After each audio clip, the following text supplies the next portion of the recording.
fight. You know, it was good to have an open date. I think very beneficial for us as a staff, and certainly for our guys with 12 weeks of really just, you know, competitive work. So thankful that everyone had a chance to kind of regroup a little bit. A lot of stuff that we need to get taken care of academically as well. And so just a good reset for everyone. Obviously today's November 1, and you know, it's good to be in the position that we're in, you know, to be sitting here, you know, 8-0. It's a credit to our team and our staff. These guys have fought all year to get to this point, and I'm just really proud of them. I mean, we've been far from perfect, that's for sure, and when it comes to as far as how we maybe played or executed at times, but we found ways to win games, and that's a skill. That's a skill, and this team has that skill, and I'm really proud of them. You know, for that, I think health-wise, we're as good as we've been in a long time. Obviously, it's Tuesday practice, and today and tomorrow will be two tough practices as we really ramp it back up and get ready for game mode. But we're in a good spot, you know, going into this phase of our season from a health standpoint, and hopefully that'll continue to be the case. But really excited about, you know, going up to Notre Dame. I mean, this is a really good football team. You know, it's a team that when you really look at them and you study them and have watched, you know, every play of every game, and really, you know, a good feel for who they are. Man, I think, and I don't know Coach Freeman, but man, he's done a great job of really, you know, just settling them in is the best way I can say it. I mean, they had 2 tough losses, and when you're at a place like Notre Dame, and just like at Clemson, you know, it just really shows the type of leader that I think he is, that he's been able to really overcome that and really settle them down, both and manage that staff and manage his team. I'm really impressed with, you know, I know he's always been a great coach, but I'm impressed with him as a leader, because it's a difficult thing to do. So a couple tough losses early. They've had injuries, you know, they lost their starting quarterback. They had to kind of redefine themselves in some areas. They lost a great receiver. They've had, you know, another tight end out. They've had good players that they've lost, but they still got, you know, 8 starters back on offense and 7 back on defense. It's a really veteran football team, and all of a sudden you don't get off to the start that you want. And we're right there against Ohio State, you know, and in the 4th quarter. And then obviously another difficult loss after that, and your quarterback gets hurt. You know, how do you handle that? Well, I mean, they've won 5 out of 6. You know, they've settled down. I think they have found their identity. They're getting the ball to their playmakers, you know, and you know, 10 Pine, who's come in, has really settled in, you know, to the role. I think early on, you know, they were trying to really kind of figure out some things. Man, they got 3 grown men at running back, and you know, there's no secret what their identity is, and you can either match that or you can't. You know, because I mean, they have you've played 8 games, so you have a distinct style of play at this point, and they're a very physical group. All 3 backs can beat you. All 3 of them, they all got about the same amount of carries. I mean, these guys are really, really good football players. We saw one up close a couple years ago. They've settled in at receiver. Got 3 really good receivers in 0 and 4 and 83, and then 87 is a All-American. I mean, he's a great football player that they use. But you know, they have a style of play, and you either are ready for that or you're not. So it's going to be a very physical game. No secret there. And then, you know, we can't give these guys short fields. You know, we can't turn the ball over. We got to get back to, you know, we had 3 turnovers in 7 games, and then all of a sudden we have 4 in 1 game. You know, so that's a recipe for disaster, and we're very fortunate to overcome that. It'd be hard to overcome that on the road at a place like Notre Dame. So we got to do a good job ball security wise, and try to turn them over and not let them control the ball. And then on the flip side, defensively, they're very well coached, they're well positioned, they're big, they're strong. Same thing, same mindset. That's what they practice against every day. It's a physical mindset. that they have, and so do a good job schematically on the back end. They got some veteran players, again, 7 starters back on the defensive side. The 3 linebackers I think are outstanding, got a ton of experience, so it's just it's a complete football team. Excellent punter, excellent kicker, and they have, again, I think as things kind of got away from them early, it's really good to see, because again, I know what it's like to be in that situation, where there's a lot of disappointment early, especially at a place like Notre Dame, and then to see them respond, I think you got to give them a lot of credit to those kids and to that coaching staff, in particular Marcus and the job he's done. So winning 5 out of 6, they're a confident group coming off a ranked win. They've got one of the few teams out there in the country that have multiple ranked wins.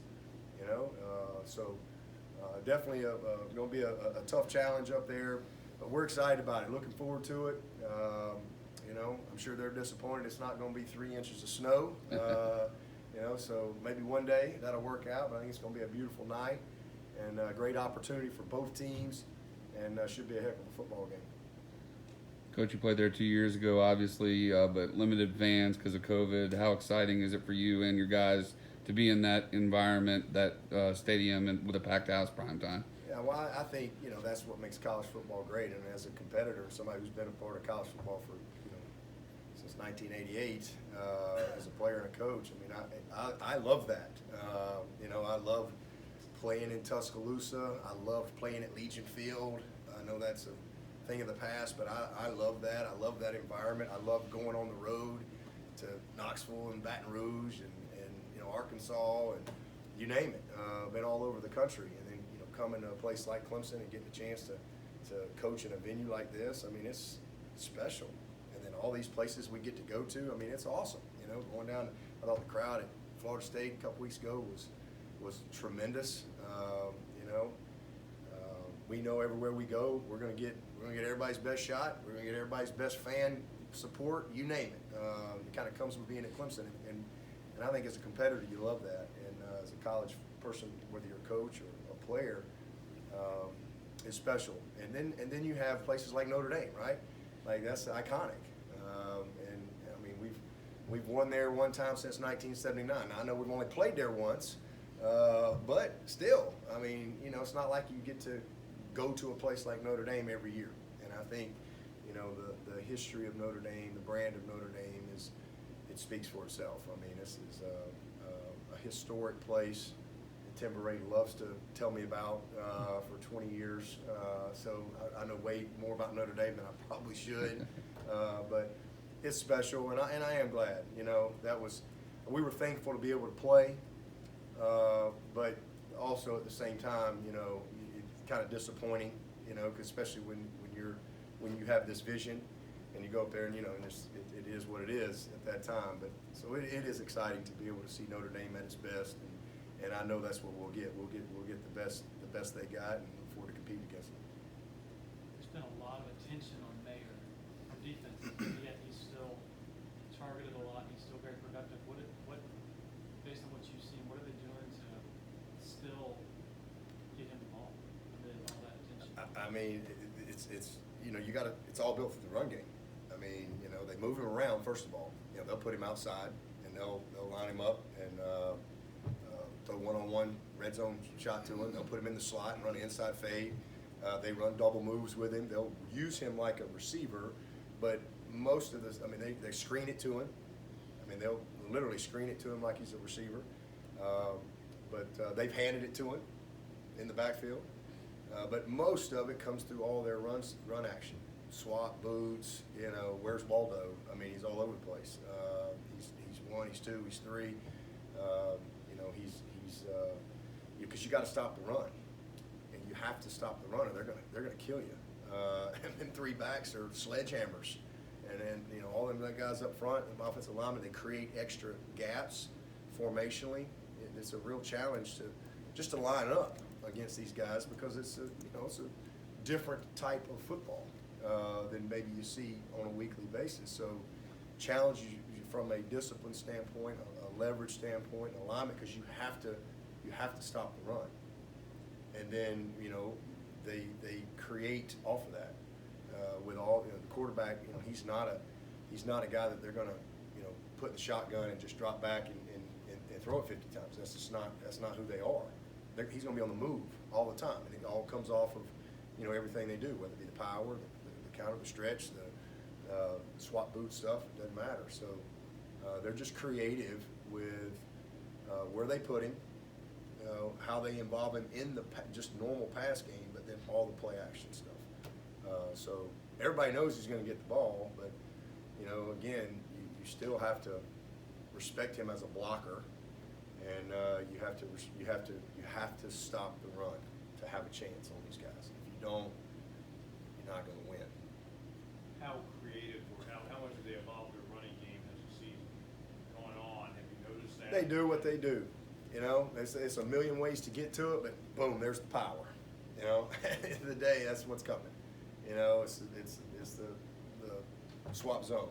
I mean, but they do a really good job creatively wise as far as how they get to those things.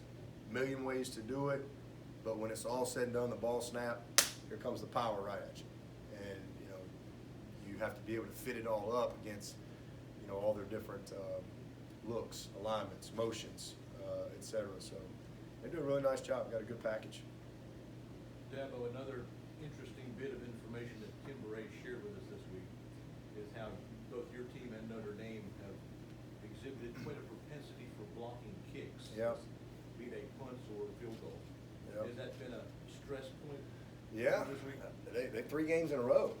You know, I mean, that might be a record. I don't know. 4 is probably a record. I don't. I mean, it's hard to do that. And 3 games in a row where they blocked a punt, and as you said, 5 on the year. I mean, that's something absolutely got our attention. High alert. We got to do a great job of communicating and making sure that everybody understands, you know, their job and how to apply what we do to what you see. They've done a great job coming after it. You've talked this year about the obvious improved play of the quarterback. Is he mentally better off this year to kind of go into the rut than he did than he would have been last year? To have the bad game. Yeah, absolutely. You know, you've seen that throughout the year. I mean, he's had some bad moments, and he's, you know, snapped out of it. Just he's a totally different guy, you know, and our expectation is for him to go play his best game. That's what I expect. He's go back to work. I mean, he had a bad day. There's no question about that. But again, you know, I know I gave the analogy, and you know, Steph probably wasn't a good analogy, right? He's never been 2 for 25. Maybe 15 for 25. It's a bad day, but you know. But, you know, maybe an ace pitcher, right? We got the World Series going on. You put your ace on the mound, like there's a certain expectation, right? That's just the way it is. You know, you put Nolan Ryan out there, you put whoever it is, like you got an expectation of what you're going to get from your guy. But even the best of the best, you know, next thing you know, they've hit 3 home runs off of him in the second inning, and you know, it just ain't his day, right? You know, so you just got to give somebody else, you know, you're not going to let him get 4 home runs. If you do, you're just stupid. So, you know, but that guy's going to come back the next week, right? Or whenever his next start is, he's going to get right back at you. I mean, you compete long enough. You're not nobody. We're people. I mean, these are people, and people are not perfect. We're just not. I mean, we have moments from time to time. I'm sure y'all have some days better than others, and you know, you learn from it and you move on. But yeah, you have to be made of the right stuff to be able to let it help you get better and not lead to more. And he's been awesome, you know, all year. And we're not 8-0 if it's not for DJ. So yeah, he had a bad game, but that's why you got a team, and it was great. You know, kind of best case scenario in a worst case moment, right? You're down 11 in the 4th quarter, and you got to put your freshman in there and say, go get them. And you know what? The team rallied, and I think that's a skill. You know, it's a skill to be able to find a way to win a game like that, where everything, kind of Murphy's Law, everything is against you. and you have days like that, and you have days that go the other way too. So it is what it is. But man, I'm really proud of DJ and how he's handled himself and how he's led, and he certainly knows he can't go play like that. There's a standard, right? And there's the expectation. I mean, he's the ace. You got to go do your job. Who pointed out to you that the step wasn't? Yeah, I don't know. I caught it from a couple of people. That hey, look, it's probably a bad example, coach. Steph ain't ever been 2 for 25. I think I offended some of the players or something. So well, that's probably true. But you know my point. You get my point. It was a bad day. The best of the best have a bad day. But yeah, probably more like 15 for 25 for him. Bad day from 3. Coach, I know you shut out Syracuse in the second half, but how much of a difference will it make having Barrett Carter on the field, assuming he's able to play? I mean, he's a difference maker, so it makes a big difference. I mean, he's a great football player. He's dynamic. He's great in the run game. I mean, he can cover, really anybody. He can hold his own. He's just got elite speed. He's a little bit of an eraser. He can fix some mistakes that may happen. Whether it be up front or the second level. He's just a great player. So he's a big difference. As you talk about getting the ball to your playmakers, Bo Collins hasn't had a catch in 2 games. Is that just as a receiver something you have to live with? Getting the game, you might not get the ball, or you trying to get him the ball more when that happens? Well, I mean, you can. We tried a few things. It just didn't work out. We got a huge PI or post route. I mean, there's other things that show up. He's had opportunity. It just hadn't worked out. Again, that's the life of a receiver. But we're trying to win the game. And these past 2 games, I mean, it's been a real run focus, and we've been successful, other than the turnovers. But man, Boza, he'll have a bunch more games. He's already had some great games. He'll have a bunch more as we go through the rest of the season. But it just kind of worked out that way the last couple weeks, and he's had opportunity. Just either the ball hasn't gone to him, or we've had a PI, or missed a play. He had a drop ball. He had 1 drop. We had a screen we didn't throw. Just different things. But it kind of comes and goes in the life of a wideout. When an open day comes at this time of the year with enough of a sample size of games, is there an evaluation like that of, well, this guy didn't get the ball more, let's try that, or maybe a few other receivers who haven't been as much in the mix as you would want? Is that a big discussion? I mean, I think this is the time of year where your best players got to lead, and they got to be at their best, and you kind of know who you are, and you want to give everybody opportunity to be a part of the game. And we've always tried to do that, but sometimes the game dictates different things, and maybe one guy doesn't have a great day, but Shipley went off for 240-something yards on purpose, 172 yards rushing. So it's okay. And then there's going to be other games where Bo has 7 catches and 2 touchdowns, and Shipley had 60 yards. That's football. But we know who our playmakers are, if that's your question, and we absolutely. This game's about matchups. It's about players, not plays. I've always said that, and making sure that we give our players an opportunity. And that's really how I evaluate every week: is did we put them in position to be successful? I know what I'm looking at, and I know you get lots of narratives and comments, but most people have no idea what they're looking at, and they don't really understand what the kids are being taught. And so, but as I evaluate our plan on both sides, did we put them in position? This game's about the players. It's not about the coaches. Way too much credit. It's about the players and putting them in position to make plays. And as I evaluate every week, because I don't want to walk off the field feeling like we didn't give our kids a chance to win. And as long as I can look in the mirror and say, hey, we gave these guys every opportunity to be successful. And at the end of the day, they got to go play.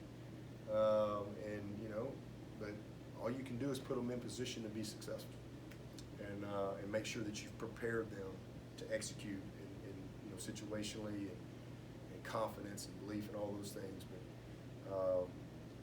definitely, that's what this championship phase is all about.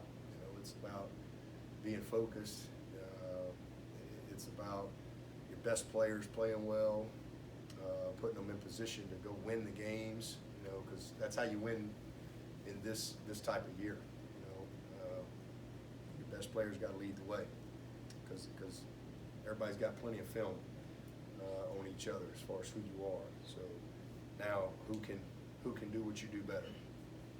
Dabo, how great is it to have Will Shipley that's fully rested, knowing he gets beat up every single Saturday? It seems now he's 2 weeks rested. How big is that for you on Saturday? Well, that's great. It's been good for him. He certainly has been a workhorse for us. So he's taken a lot of hits, and so we've done a good job, I think, of managing his in this world that we're in now with GPS and all that stuff, and really monitoring these players' workload and what their work capacity is as we evaluate a guy like him, for example, on what his Tuesday practice looks like, in relative to what he's done on game day. So just managing him, I think we've done a good job with that. Bina and our training staff, they do a great job of just kind of keeping us in tune. I think that's helped him, stay healthy, and but definitely it's been good for him just to kind of have a week off to reset for this month of November. And on the other side of the ball, when you and Coach Goodwin have talked about being physical in this game, and maybe it's because I've never been in a football practice, but how do you practice physicality without hurting each other? Yeah, well, I just think when you play football, there's a callousness, I guess, that comes with it, and it just takes a little time. I mean, if any of you've played football in here, if you can remember the first time you put pads on, right, and back in the day, and man, you'd be about sore as crap for about 3 days, and then all of a sudden you didn't feel it anymore. And I mean, you're falling and tumbling and getting hit, and you just don't feel it. It's just like norm. And that comes with playing the game, and it comes with practicing a certain way. And so it's no different in that, we don't go and tackle, but how we've prepared since August, all through camp to develop that physicality. You don't just show up in November and say, all right, we're a physical team. All right, we're going to be tough today. That doesn't work. You're probably 4-4 right now. That's just doesn't work that way. So it goes back to camp and creating that callousness in your body, so to speak. And then it's how you practice.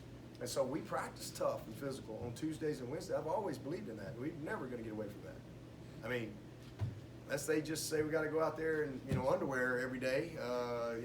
We practice tough on Tuesdays and Wednesdays, and we've done that for 14 years. And I think that's and we get better as we go. And I think we've been a very physical team, for a long time. You don't win at the highest level. I mean, you're not going to beat Alabama if you're not a physical football team. Just not going to happen. And so, not that you're perfect, but you have to have a toughness, physical toughness and mental toughness, and I think that's a part of it too. But to answer your question is we're good on good. We do good on good one period on Mondays. We do good on good on Tuesdays. We do good on good on Wednesdays, and we practice tough. I mean, it's physical. I mean, these are competitive guys, and so when we go inside drill today, and it's Walker Parks and Brian Brzee, I mean, you have to show up, and it's full pads. I mean, even though we're not tackling people to the ground, there's a physicality in that offensive line and defensive line that you better show up to practice with, or it's going to be a bad day. There's no brother-in-law in it out there, and so then you're going good on good pass rush. One-on-one pass rush. You're doing good on good scale, good on good team pass. We usually finish the day with a little O versus D period, a little fastball. And again, you also have to be smart as far as taking people to the ground and things like that. But we'll have what we call thud, and we'll do a live 2-minute drill on Wednesday. Wednesday we're in shells, but we're still inside. We're still team pass. We're still scale. We're still OLDL. There's a lot So again, it's just how you practice every single day to try to create that. And then it's your scout team presentations. You have to when you're in your separate periods, team separate, and you're going against scout looks. It's how you practice in those periods and the type of looks that you get from your scout team to try to create the very best you can. The mentality. I'm gonna take T.J. Dudley today and put him at running back. Because his nickname is Bull, and this is bully ball. These dudes will bully you if you let them. I mean, these are three backs that are really, really good players, and they have a physical mentality, and it just comes with your approach every day and how you go to work. You just faced a really good running team, a really good running back in the last game. But does run support change when you face a team with this kind of physical approach? Absolutely. And how much does it? Yeah, absolutely. In what ways? Well, I mean, you have to. I mean, you want to mix it up. You don't want to just have the same pitch every time, but you want to mix it up as far as how you support it. Is it corner support? Is it safety support? I mean, there's different ways in how you commit to that. But then also, there's times where it's coverage, and you're going to try to hold up. But if they hurt you, then you've got to. I mean, you got to expose yourself. You got to play some man coverage, and you got to commit more people to the box, more numbers to the box. So that's just the way it is, and that's all goes back to how you match up, inside. All goes back to the front. Our guys defeating blocks, even though they, and which gives you an extra guy. If you got a guy that's winning his matchup, well, then maybe you can be a little more coverage, because but if they're blocking you, then you have to commit more resources to it. Dabo, where's Kobe Pace right now? He's much better. He's much better. He's probably next week. That's kind of where we are. We were hopeful for this week, but he's probably not going to make it this week. He's going to be close. I think he's going to be close for Saturday, but probably more next week. Coach Maffa had one of his best games against Syracuse, 2 4th down conversions, including a touchdown. I know you've been saying for a long time his day is coming, but you look across the country for a number 2 or number 3 back, he's got to be pretty close to the top. Oh, he's special. Yeah, I think we have 3 elite backs. I think we've got three guys that'll play in the NFL one day. I don't think there's any question about it. We'll look back in 5 years and everybody's going to go, man, they had Shipley, Maffa, and Pace all on the same team. Why didn't they hand them the ball more? So I think that day will come. Right now they're all at different stages in their careers and development. But Maffa's special. I mean, he is a really, really talented back, and he's unique. To be as big as he is and as fast as he is. He's got great hips. He's got great vision in the hole. He catches the ball well. He's a really good protector. And he's just starting to really hit his stride, I think, from a confidence standpoint. So we're very blessed to have the guys we got. How beneficial do you think the open week was to get Brzee and XT back to their conditioning, full game ready shape? Yeah, I think the biggest thing from XT, because he's done a great job on his conditioning side, it's just 2 more weeks of just great healing in that foot. And just, because again, it's not something that he's got to play with all year. It's one of those things from where he started, gets better as he goes. Because they wouldn't have let him go play if the healing wasn't where where he could play. But there was going to be a little bit of pain involved, and that's just getting better and better and better. So you'll see him ramp it up, over this month. I've got high expectations for him in November, and we're going to need him. We're going to need him down the stretch here to be, and that's, hey, and he obviously, it was a tough situation for him in camp, but, he's gotten a couple of games under his belt and kind of, gotten the rust off of himself. He's gotten some conditioning back going. He's in the best spot that he's been as far as how he actually feels and his ability to really do what he wants to do. He's been a player of the game on 6 snaps, so he's got confidence. So I think this is an opportunity for him to really you know, because we got 4 more games and we got, you know, something in postseason as well. So I think he's got a chance to really finish well and have a great ending. And then Brian, it's been great because obviously he's missed a lot, and his conditioning and just football speed, not quite where it needs to be, just because he missed a lot of time. So it's been good. Good week last week, and off to a good start this week. But same thing. If he's on the field for the month of November, he'll have a great finish to the season. There's no doubt about that. Speaking of injuries, yesterday T-Bone explained to us about his moped incident and then how he slammed his own head in his own car door. Have you considered like putting him in some sort of bubble? Or? Yeah, he's his daddy's boy, that's for sure. Holy moly, he's had some weird injuries for sure, but he just keeps going. He really does. And he was that way in high school. I mean, he played with a separated shoulder, I don't know, several games in high school. But he's a tough kid. Yeah, the moped thing, that was, you know, he had to miss a game. And so that was a tough day for him. So. And he's having a good season by any measure. Yeah. And if we can just keep him available, he'll do more. So you want to just wrap him up in some bubble wrap or something. He's a tough kid. He wanted to play the one week, but he couldn't. He was completely cut up. His whole face looked terrible, and he had a little kind of concussion symptoms as well. So that set him back. But he's back in a good spot. So the week off has been good for him, and a good start last night. Dabo, what are the things you remember about watching DJ play against Notre Dame back in 2020? Man, he was just amazing.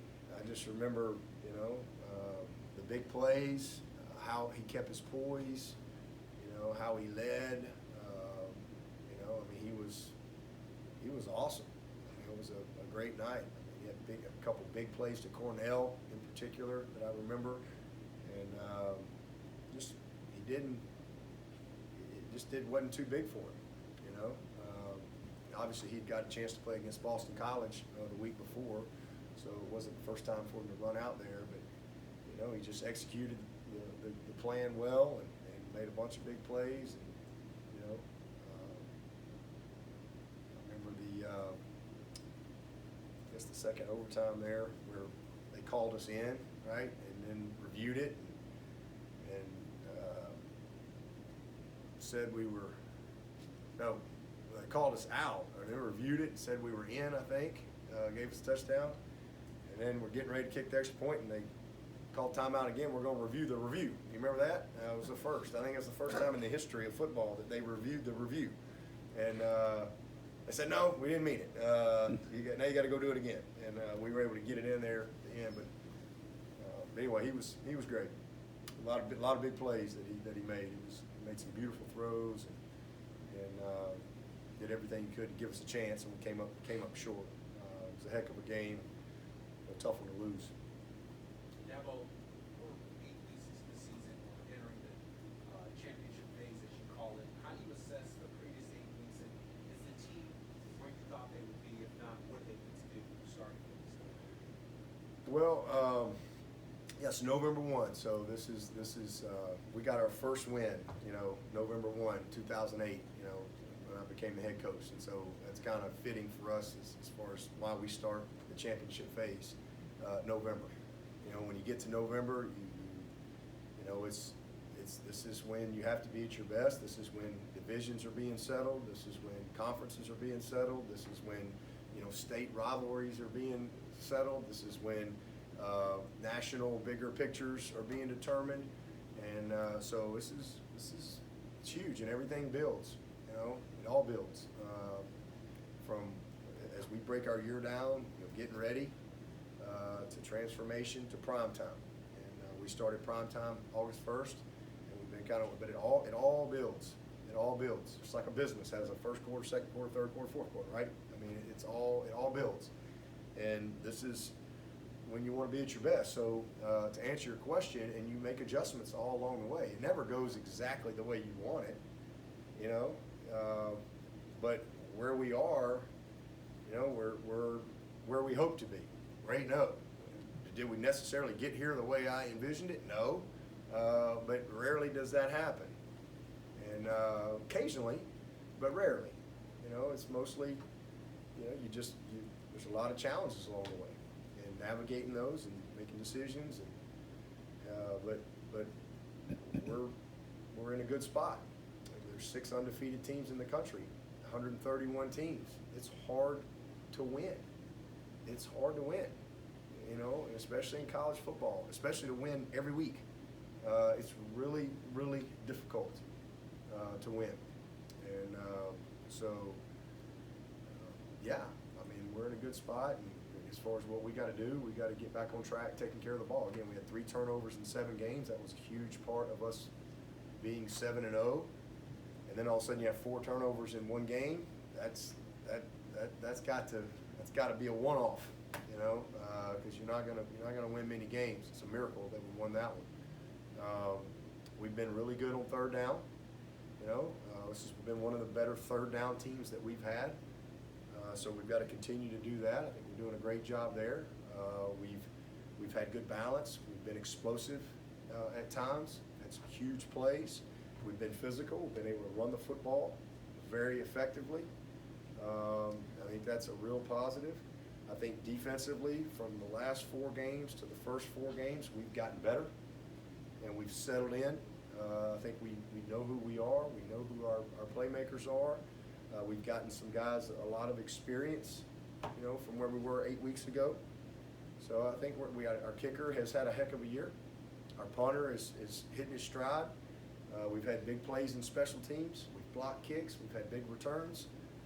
So, you know, I think you're always a work in progress, but as far as where we are, you know, we're a team that still has its best football in front of them. We have not played a complete game yet. We've had moments and quarters. So the next thing for us is to really put it all together. That's kind of where that's the next step for us. Just, you know, put it all together, really execute our plan to win with precision. You know, we've been really good at bits and pieces of it, but we've got to put it all together because that's what it's going to take, you know, to win at this phase of our journey this year. You know, it takes, you got to be really detailed. You got to be very precise in executing the aspects of the plan to win. What will your interest level be tonight when the playoff rankings are announced? Very little, very little. I mean, you know, it just doesn't matter, right? I mean, it'd be high interest if I was going to find out where we were going tonight. The only thing I'm interested in is you know, trying to win in South Bend. That's really it, because that's all that matters. They may come out tonight and say we're the #1 team in America, right? There ain't nobody gonna give us a trophy for that. So it just doesn't matter. And if they say you're the #10 team in America, that doesn't matter either. You know, it just doesn't. It really has no relevance at this point.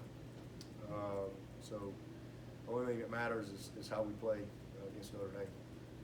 For your teams of the past, is this unusually late for a team not to have played a complete game yet? I mean,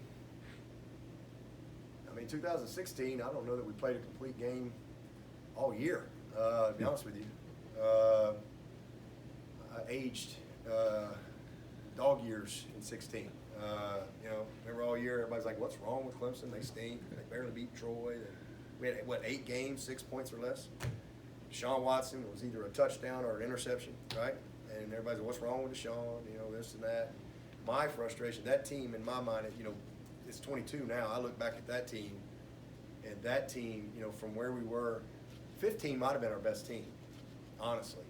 And but I look back at that team from where we were in that locker room in Arizona to where we ended up. And the frustrating thing about that team, at times we were dysfunctionally good, and that can be very frustrating to be as a coach. But it was such a talented group that it was like they just wanted to push fast forward. Can we just get to Tampa? We know where we're going. That's as opposed to, no, we need to be Troy, right? And I think that's, I'll probably write about it in a book one day. But that's kind of, that they were so good. And I mean, but next thing you know, you're up, 17, and there's 7 minutes to play. Next thing you know, it's an onside kick, right? So I feel like I'm kind of reliving a little bit of that with this group. So that was a year where, we didn't play many complete games. We just won, right? And then it kind of caught up with us against Pitt. What we have, I don't know, we had 650 yards of offense, and they had about 602, but I think Deshaun turned it over 3 times, maybe inside like the 10. I mean, it was just bad, right? Because you're getting all these yards and you're not getting anything for it, kind of like Syracuse, but we ended up getting beat. And I thought we played better after that, but even in the championship game that year, it was that VTech in Orlando? Is that the bathroom thing? And we get down there in Orlando and had the same thing. We kind of had a lead in that game. Next thing you know, I think it might have come down to an onside kick, but it was we just couldn't quite put them away, or we thought we'd have them away, and then they'd be right back. And I'll take the complete game was Ohio State. We won 31-0. Yeah. Nobody predicted that, right? Like nobody predicted that. I'm not sure many people picked us to win, but that was probably our one complete game. The national championship was an unbelievable game, but it wasn't a complete game. We fumbled the ball, we did some dumb stuff along the way. The 4th and 1, we get stuffed. We did good things. We found a way to win. So and that's the key. But in 18, we played a lot of complete games. We beat a lot of people by a lot of points, and it was just like, then it was, they don't play nobody, right? That was the narrative all that year, but we were just playing a lot of complete football games, and we were a really good team, and what we did during the season, we did in the playoff and in the national championship. We didn't do anything different, and that team was amazing. They were truly in the moment, truly focused, truly enjoyed every second of it. It was a unique group. Our 16 group was like, okay, let's just get back to the national championship game. They were kind of pissed from 15 and but you don't get to do, that was a kind of a learning process of what it takes to get there. So this team has been different in that we've just, we haven't played a complete game, but we've found ways to win. That's the similarity, but I think our issues have been different, if you will, from 16. If it's not a fast forward button this year, what is it? What is it? I think just maturity in some spots, youth in some spots, a little bit of a lack of continuity in a couple of areas, and that's probably been the biggest thing, And we've played some really good teams. I mean, we've played some elite quarterbacks, man. Nobody wants to give any credit to. So that all of a sudden you maybe don't bring your A game, but every year's a different deal. Just like every week's a different week. Look around college football. That was awesome. I had my whole day laid out. I'm like people do this every week. It was a blast. I wrote it out like a kid. I had all the noon games, I had all the 3:30 games, and then I had all the night games, and then I didn't even know I had it on my TV, but I have this thing called tiling, where you can have like 4 games, and it was the greatest thing ever. I literally just watched football all day, took notes, made mental notes as well, and just. It was a blast watching football, but again, you just get reminded how hard it is to win. You got undefeated teams, barely beating 3 and 5 teams, down to the last play. It's football. It's college football. The record stuff, man, you better show up and be ready to play. It's there's some crazy things. We had one team get beat 49-0. Holy cow, right? There's just crazy things that happen in football. 8 turnovers. Yeah, 8 turnovers. I mean, 8. It's a 14-13 game, and you know, so I got a chance to see some future opponents. It's a 14-13 game on the road in the third quarter, and you feel like and then you have 6 turnovers in a quarter. I mean, good luck with that. I mean, it's just crazy. But that's football. That's football. That's why you never know. That's why you got to play the game. You line up and play the game. It's not about, you know, Coach Stallings used to always say that, right? You know, how many times y'all heard me say that story? Coach Stallings, he'd say, hey, brother, game ain't played on paper, right? He'd say, hey, man, if it was played on paper, I'd walk out there, my team, my plan, my roster, and the other coach would walk out there with his team, his plan, his roster.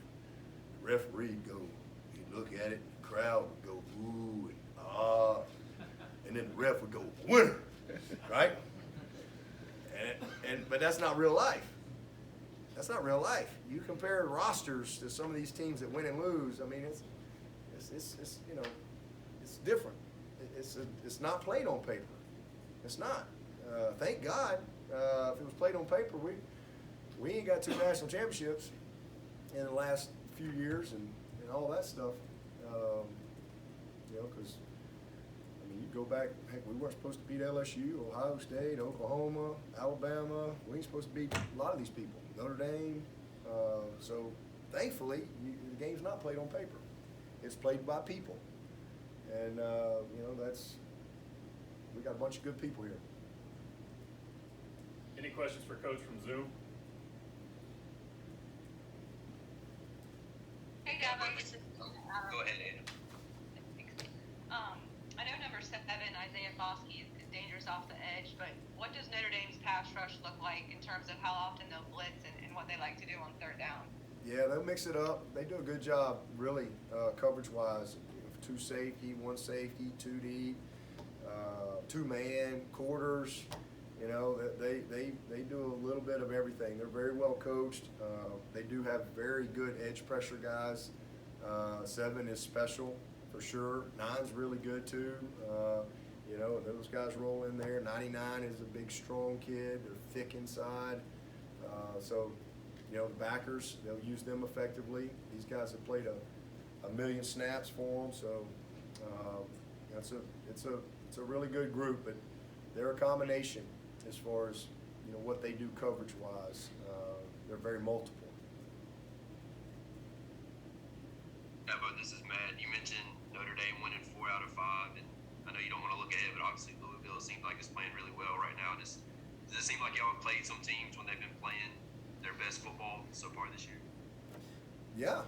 I think we've had 8 wins, and I think Ross, 5 of the games we were their first loss, right? So, you know, nobody wants that first loss, and you know, we've played some teams that had a lot of fight in them, you know. So I think there's a lot to be said for that.